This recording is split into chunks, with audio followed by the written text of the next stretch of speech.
আসসালামু আলাইকুম রহমতুল্লাহি ওয়া বারাকাতুহু।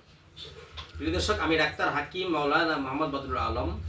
এই মুহূর্তে আমি আপনাদের সামনে যে ভিডিওটি নিয়ে হাজির হলাম, এই ভিডিওটি হলো আমার যে সমস্ত ভাই ও বোনদের যারা অর্শ, গ্যাস, এনারফিসা, ফিস্টুলা, বগন ভুগতেছেন, তাদের জন্য আমি আপনাদের জন্য একটি সুখবর নিয়ে আসছি। আপনারা কিভাবে ঘরে বসে ন্যাচারাল পদ্ধতিতে 5টা আইটেম দ্বারা অতি দ্রুত, অতি তাড়াতাড়ি কীভাবে অর্শ, গ্যাস, পাইলস, বেঁচতে পারবেন, সেই বিষয়ে আমি কথা বলব।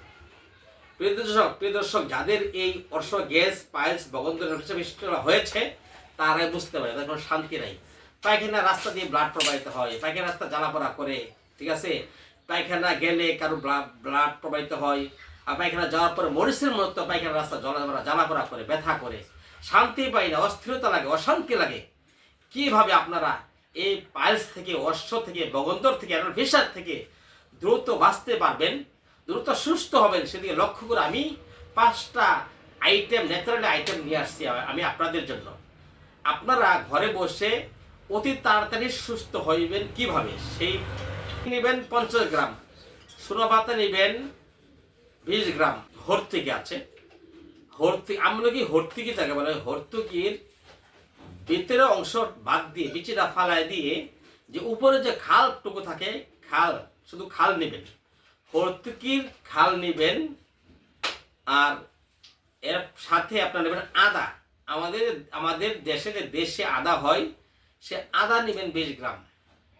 এখানে গোলমরিচ নেবেন 20 গ্রাম, লবঙ্গ নেবেন 20 গ্রাম। এই 5টি আইটেম আপনারা সকলেই চূর্ণ করবেন, পাউডার করবেন। যাদের অশ্ব, গ্যাস, বগন্ধের ফিসাটা অনেক বেশি অতিরিক্ত, যাদের অশান্তি, জ্বালা পোড়া, ব্যথা, ঠিক আছে, অতিরিক্ত ব্লাড যাচ্ছে, তারা আপনারা প্রত্যেক দিন সকালে এবং রাতে ভাত খাওয়ার, সকালে, দুপুরে, রাত্রে ভাত খাওয়ার আধা ঘন্টা পূর্বে আপনারা 1 গ্লাস পানিতে অথবা হাফ গ্লাস পানিতে আধা চামচ করে পাউডার দিবেন। এইভাবে আপনারা অল্প কিছুদিন খাবেন, ইনশাআল্লাহ 15-20 দিন খাবেন। 15-20 দিন খেলেই আপনাদের এই ব্লাড যাওয়াটা, পায়খানা রাস্তাটা, জ্বালা পোড়া, ব্যথা থাকবে না, আপনারা দ্রুত সুস্থ হয়ে যাবেন। প্রিয় দর্শক, আমি যে ভিডিওটা ছাড়লাম, আল্লাহ রহমতে ইনশাআল্লাহ যারা এই অশান্তিতে ভুগতেছেন, এই জ্বালা পোড়া, ব্যথা, পালসে ভুগতেছেন, ইনশাআল্লাহ আপনারা এই টিপসটি বাড়িতে বসে, ঘরে বসে সেবন করেন। আল্লাহ রহমতে ইনশাআল্লাহ আপনাকে দ্রুত আল্লাহ সুস্থ করবেন। আমার এই ভিডিওটা যদি আপনার ভালো লাগে, পরবর্তী ভিডিওটি পাওয়ার জন্য আমার এই চ্যানেলটি সাবস্ক্রাইব করে রাখবেন। এই বলে আমি আপনাদের নিকট থেকে বিদায় নিচ্ছি। আসসালামু আলাইকুম রহমতুল্লাহি ওয়া বারাকাতুহু।